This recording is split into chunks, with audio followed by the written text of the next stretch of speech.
Law 17. Keep others in suspended terror. Cultivate an air of unpredictability. Humans are creatures of habit with an insatiable need to see familiarity in other people's actions. Your predictability gives them a sense of control. Turn the tables. Be deliberately unpredictable. Behavior that seems to have no consistency or purpose will keep them off balance, and they will wear themselves out trying to explain your moves. Taken to an extreme, this strategy can intimidate and terrorize. Observance of the law. In May of 1972, chess champion Boris Spassky anxiously awaited his rival Bobby Fischer in Reykjavik, Iceland. The two men had been scheduled to meet for the World Championship of Chess, but Fischer had not arrived on time and the match was on hold. Fischer had problems with the size of the prize money, problems with the way the money was to be distributed, and problems with the logistics of holding the match in Iceland. He might back out at any moment. Spassky tried to be patient.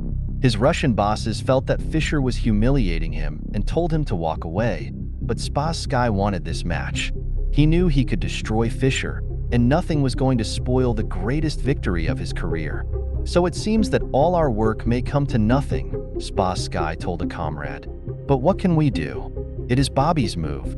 If he comes, we play. If he does not come, we do not play. A man who is willing to commit suicide has the initiative. Fischer finally arrived in Reykjavik, but the problems and the threat of cancellation continued. He disliked the hall where the match was to be fought.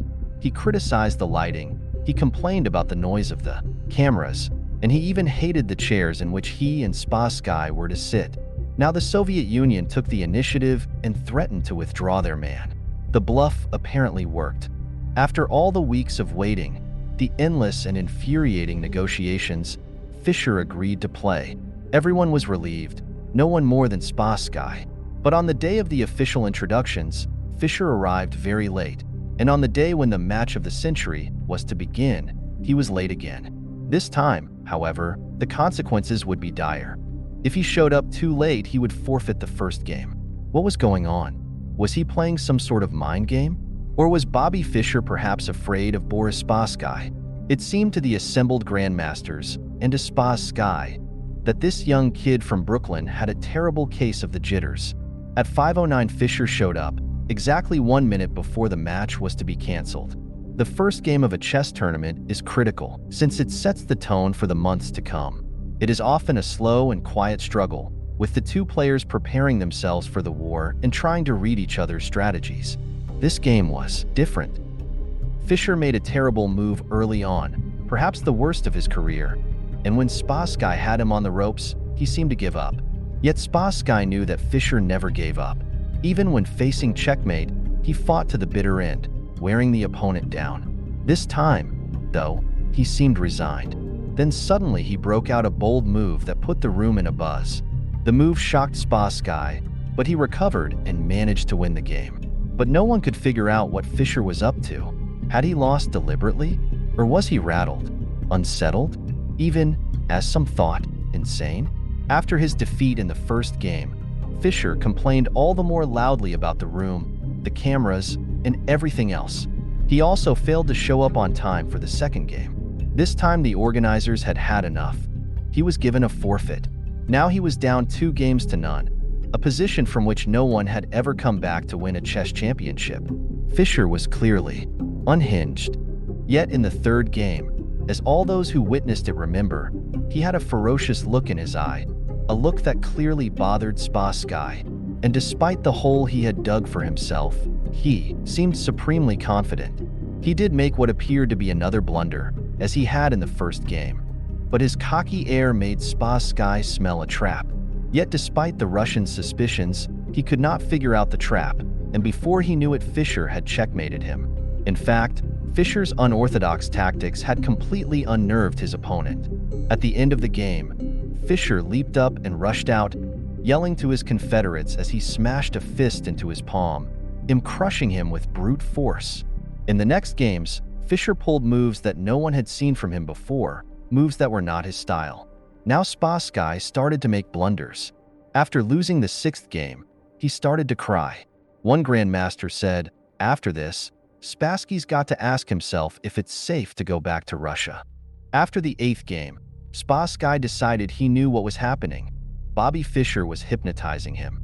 He decided not to look Fischer in the eye. He lost anyway. After the 14th game, he called a staff conference and announced, "An attempt is being made to control my mind." He wondered whether the orange juice they drank at the chess table could have been drugged. Maybe chemicals were being blown into the air. Finally, Spassky went public, accusing the Fischer team of putting something in the chairs that was altering Spassky's mind. The KGB went on alert. Boris Spassky was embarrassing the Soviet Union. The chairs were taken apart and x-rayed. A chemist found nothing unusual in them. The only things anyone found anywhere, in fact, were 2 dead flies in a lighting fixture. Spassky began to complain of hallucinations. He tried to keep playing, but his mind was unraveling. He could not go on. On September 2nd, he resigned. Although still relatively young, he never recovered from this defeat. Interpretation. In previous games between Fischer and Spassky, Fischer had not fared well. Spassky had an uncanny ability to read his opponent's strategy and use it against him. Adaptable and patient, he would build attacks that would defeat not in 7 moves but in 70. He defeated Fischer every time they played because he saw much further ahead, and because he was a brilliant psychologist who never lost control. One master said, "He doesn't just look for the best move. He looks for the move that will disturb the man he is playing." Fischer, however, finally understood that this was one of the keys to Spassky's success. He played on your predictability and defeated you at your own game. Everything Fischer did for the championship match was an attempt to put the initiative on his side and to keep Spassky off balance.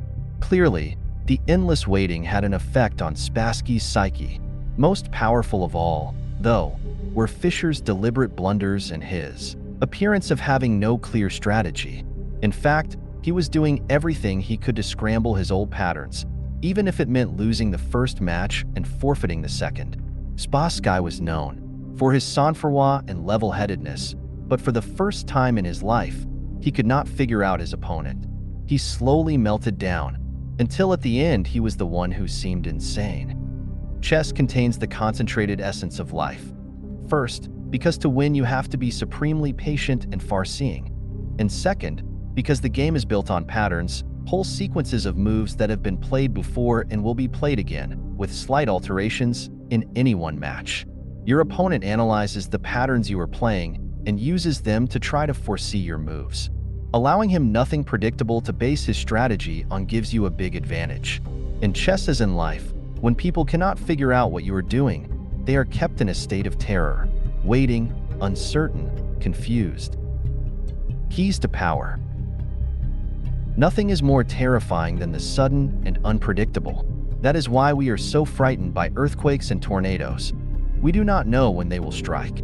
After one has occurred, we wait in terror for the next one. To a lesser degree, this is the effect that unpredictable human behavior has on us. Animals behave in set patterns, which is why we are able to hunt and kill them. Only man has the capacity to consciously alter his behavior, to improvise, and to overcome the weight of routine and habit. Yet most men do not realize this power. They prefer the comforts of routine, of giving in to the animal nature that has them repeating the same compulsive actions time and time again. They do this because it requires no effort, and because they mistakenly believe that if they do not unsettle others, they will be left alone. Understand, a person of power instills a kind of fear by deliberately unsettling those around him to keep the initiative on his side. You sometimes need to strike without warning to make others tremble when they least expect it. It is a device that the powerful have used for centuries. Filippo Maria, the last of the Visconti dukes of Milan in 15th century Italy, consciously did the opposite of what everyone expected of him. For instance, he might suddenly shower a courtier with attention, and then, once the man had come to expect a promotion to higher office, would suddenly start treating him with the utmost disdain. Confused, the man might leave the court, when the duke would suddenly recall him and start treating him well again. Doubly confused, the courtier would wonder whether his assumption that he would be promoted had become obvious and offensive to the duke, and would start to behave as if he no longer expected such honor. The Duke would rebuke him for his lack of ambition and would send him away. The secret of dealing with Filippo was simple. Do not presume to know what he wants. Do not try to guess what will please him. Never inject your will. Just surrender to his will. Then wait to see what happens. Amidst the confusion and uncertainty he created, the Duke ruled, supreme, unchallenged and at peace. Unpredictability is most often the tactic of the master, but the underdog too can use it to great effect. If you find yourself outnumbered or cornered, throw in a series of unpredictable moves. Your enemies will be so confused that they will pull back or make a tactical blunder. In the spring of 1862, during the American Civil War, General Stonewall Jackson and a force of 4,600 Confederate soldiers were tormenting the larger Union forces in the Shenandoah Valley. Meanwhile, not far away, General George Brenton McClellan, heading a force of 90,000 Union soldiers, was marching south from Washington, D.C. to lay siege to Richmond, Virginia, the Confederate capital. As the weeks of the campaign went by, Jackson repeatedly led his soldiers out of the Shenandoah Valley and then back to it. His movements made no sense. Was he preparing to help defend Richmond? Was he marching on Washington now that McClellan's absence had left it unprotected? Was he heading north to wreak havoc up there? Why was his small force moving in circles? Jackson's inexplicable moves made the Union generals delay the march on Richmond as they waited to figure out what he was up to. Meanwhile, the South was able to pour reinforcements into the town. A battle that could have crushed the Confederacy turned into a stalemate. Jackson used this tactic time and again when facing numerically superior forces. Always mystify, mislead, and surprise the enemy. If possible, he said, such tactics will win every time, and a small army may thus destroy a large one. This law applies not only to war, but to everyday situations. People are always trying to read the motives behind your actions and to use your predictability against you. Throw in a completely inexplicable move, and you put them on the defensive. Because they do not understand you, they are unnerved, and in such a state you can easily intimidate them. Pablo Picasso once remarked, "The best calculation is the absence of calculation." Once you have attained a certain level of recognition, others generally figure that when you do something, it's for an intelligent reason. So it's foolish to plot out your movements too carefully in advance. You're better off acting capriciously. For a while, Picasso worked with the art dealer Paul Rosenberg. At first, he allowed him a fair amount of latitude in handling his paintings. Then one day, for no apparent reason, he told the man he would no longer give him any work to sell. As Picasso explained, Rosenberg would spend the next 48 hours trying to figure out why. Was I reserving things for some other dealer?